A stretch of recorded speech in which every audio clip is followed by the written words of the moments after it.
Shalom, bertemu lagi dengan saya di dalam renungan pada pagi hari ini. Senang bertemu dengan saudara. Mari kita berdoa sebelum kita memulai renungan kita. Yuk. Bapa di surga, terima kasih Tuhan untuk waktu, untuk kesempatan, untuk nafas, untuk matahari, untuk semua yang terbaik yang Kau berikan buat kami Tuhan.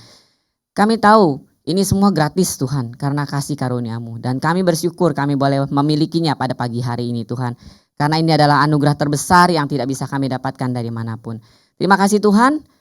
Kami mau mendengar renungan, pimpin agar kami bisa mendengar renungan dengan baik dan ini bisa berguna bagi kehidupan kami. Terima kasih Tuhan, hal Yesus, amin. Hari ini kita akan memulai renungan yang saya beri judul Gagak di Sungai Kerit. Kalau saudara tahu tentang gagak di Sungai Kerit ini adalah mengisahkan sebuah cerita di mana Nabi Elia itu, si Elia ini, dia itu habis ngobrol sama Ahab bahwa dia akan bilang bahwa tidak akan ada hujan sepanjang waktu sampai dia bilang turun hujan. Jadi si Elia bilang, Ahab, ini gak bakal ada hujan nih di bangsa ini. Sampai nanti saya bilang hujan gitu kan. Wah, kenapa bisa diomong gitu? Karena si Ahab itu rajanya bandel. Udah dianya bandel, dia dapat istri yang sama bandelnya gitu ya. Jadi benar-benar itu berdua pasangan yang super kompak bandelnya. Luar biasa. Nah, makanya sampai si Elia bisa ngomong kayak gitu. Akhirnya Tuhan bilang sama Elia, Li, kamu pergi di ke Sungai Kerit, katanya gitu. Tunggu di sana, dibilang. Sampai nanti waktunya tiba. Jadi si Elia ini pergilah tinggal di Sungai Kerit. Nah, kan udah dibilang gak bakalan ada hujan sampai nanti Elia bilang ada hujan lagi kan. Berarti kalau gak ada hujan otomatis kering. Kalau udah kering, otomatis tanaman mati. Kalau ada tanaman mati, otomatis nggak ada makanan, otomatis bencana kelaparan, betul? Tapi Tuhan kan bilang, Tuhan yang suruh si Elia ngungsi kan ke Sungai Kerit kan. Elia pergi itu ke Sungai Kerit dan dia di sana tinggal dan Tuhan memelihara hidupnya. Tuhan memelihara hidupnya dengan burung gagak yang setiap hari mengantarkan dia roti dan daging. Jadi dia makan roti dan daging dari si burung gagak. Kisah ini mau saya adopsi pada kehidupan yang nyata real di zaman-zaman sekarang. Di mana sekarang itu kalau boleh dibilang lagi musim paceklik ya, lagi musim kering. Seperti yang Tuhan suruh Elia ngomong sama si Ahab ini.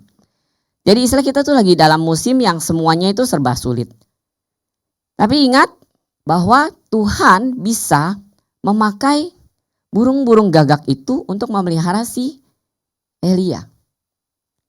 Kenapa bisa Tuhan menyuruh burung gagak itu untuk memelihara Elia? Pertama karena Elia adalah orang yang takut akan Tuhan. Itu yang paling pertama dan the most important. Yang paling penting, dia itu punya takut akan Tuhan. Ya. Nah, artinya dia itu dekat sama Tuhan, bergaul sama Tuhan, akrab sama Tuhan. Maka perjanjian Tuhan apa? Dia pelihara dengan burung gagak di tepi Sungai Kerit. Jadi dia minum dari air Sungai Kerit dan dia makan dengan kiriman si burung gagak. Saudara, saya pernah mengalami masa-masa benar-benar super paceklik di dalam kehidupan saya. Pernah. Dan saya juga bersyukur pada saat paceklik itu datang dalam kehidupan kami, saya nggak bohong saudara bahwa saya pun melakukan apa yang kebanyakan orang lakukan. Saya tidak percaya karena saya tidak melihat. Saya nggak yakin sama campur tangan Tuhan karena saya nggak ngeliat tangan Tuhan di situ. Seperti yang Bapak Gembala sampaikan di dalam khotbahnya yang diambil dari 2 Korintus 5 ayat 7. Hidup kami adalah hidup karena percaya, bukan karena melihat. Saya nggak melakukan hal itu saudara. Saya sempat merasa begitu hancur, begitu jatuhnya, saya merasa begitu kecewanya. Apalagi ketika saya lihat kami benar-benar berdua itu, saya dan suami itu benar-benar kayaknya kesannya udah jatuh ketimpa tangga, diinjak-injak gitu kan. Pokoknya kayaknya udah benar-benar sehancur-hancurnya gitu. Saya juga awalnya nggak bisa tuh jadi tabah, saya jadi harus kuat gitu. Di sana saya berteriak sama Tuhan. Saya protes sama Tuhan. Kenapa harus terjadi? Why? Ya kan? Tapi sejalan dengan waktu, itulah enaknya kalau kita takut akan Tuhan. Kita punya Tuhan, kita punya roh Allah yang tinggal di dalam kita. Dan roh itu memberikan kita satu kesadaran penuh bahwa walaupun kita tidak bisa melihat, kita harus belajar percaya. Saya membangun benar-benar merangkak pada saat itu dalam segala macam pikiran yang benar-benar ngaco belok di situ kan ya. Terus ditambah lagi tekanan dari kiri kanan segala macam. Saya tuh benar, kayaknya kepalanya mau pecah setiap kali saya bengong sedikit, saya mikir sedikit. Saya tuh udah, kalau boleh dibilang bisa gila pada saat itu. Rasanya tuh benar-benar udah nggak karu-karuan. Saya tahu kebenaran, saya tahu saya harus gimana, tapi saya nggak bisa ngejalaninnya. Karena menurut saya itu nggak fair. Saya tidak bisa percaya. Tapi Tuhan menjadi Allah yang luar biasa. Dia mengirimkan saya Gagak yang memberi saya makan. Dia mencukupkan kehidupan saya.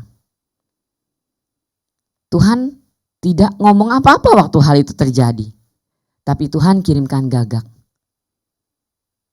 Dan Gagak itu datang dari hal-hal yang saudara gak pernah pikirin. Saya benar-benar gak pernah kepikiran gitu. Apalagi saya orangnya introvert, suami juga saya orang introvert. Kita gak pernah cerita tentang apa-apa gitu kan. Tapi ya lucunya gitulah ya. Karena kita punya Tuhan yang hidup. Dia bukain jalan, gimana ceritanya, pokoknya tahu-tahu adalah hal-hal yang kita gak pernah pikirin, gak pernah itu ya. Tapi Tuhan jadikan. Dan pada akhirnya proses itu saya jalani udah hampir 3 tahun sampai saat ini. Dan saya bisa melaluinya hari demi hari. Dan saya juga belajar bangun dan saya belajar percaya. Bukan karena melihat.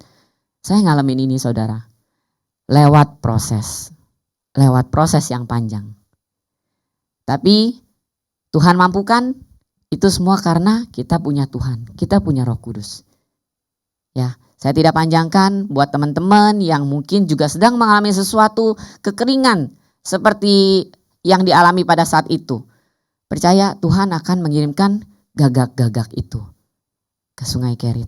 Dan kita akan diam di dalam rumah Tuhan dengan tenang. Ya, mari kita berdoa. Bapa di surga, terima kasih Tuhan. Kami tahu Tuhan itu seakan-akan terlalu indah untuk menjadi kenyataan. Bagaimana kami bisa melihat penyertaan Tuhan di dalam pada saat kami begitu sulit, begitu tertekan, begitu jatuh. Tapi Tuhan kami mau belajar percaya Tuhan. Bukan karena melihat, tapi benar-benar percaya dalam hati kami. Kesadaran yang penuh itu ada Tuhan. Bahwa dalam keadaan apapun, dalam segala keadaan, Engkau ada di sana. Untuk menjaga dan menolong kami. Dan pertolongan-Mu tidak pernah jauh daripada kami. Terima kasih Tuhan. Haleluya Yesus. Amin. Shalom, Tuhan Yesus berkati.